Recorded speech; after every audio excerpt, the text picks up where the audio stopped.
You know, it's tough. There's so much stuff out there. You obviously want to go somewhere where the person, number one, is going to sit down with you. And I'm not trying to, you know, everybody does their own thing. Everybody runs their practice the way they want. Unless you have certain restrictions where you can only come in at a certain time or whatever, but assuming you can fit in with the schedule, you should be seeing the doctor.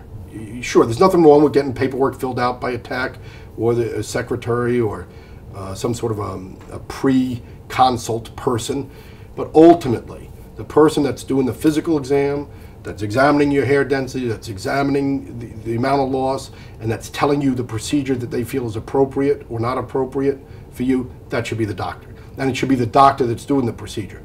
Not you're meeting with Dr. X and his partner will be there on Friday to do the procedure, who's never met you. And unfortunately, that does happen. So you want to make sure that the guy who's doing the procedure or the girl who's doing the procedure is the doctor that's doing your consult.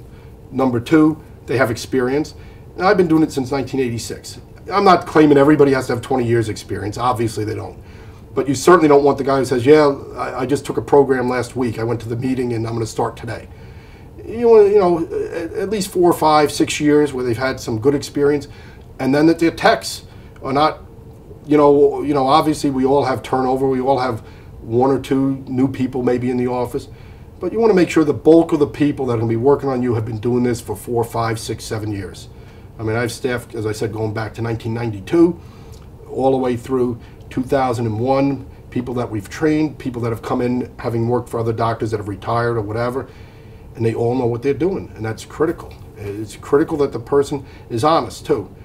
Just because you ask for something, if he just agrees to it without explaining why it's right or wrong, that's not good either. So you know, if you search around, you'll find somebody to do whatever it is you want done, but you really should get somebody who has a wide range of experience, can tell you they can or can't do that procedure and why or why not. And if they don't do the procedure you want, but if they feel it's a good one, they refer you on to someone who can do it. It isn't, you don't fit into my practice, therefore you should, I'm not going to tell you. No.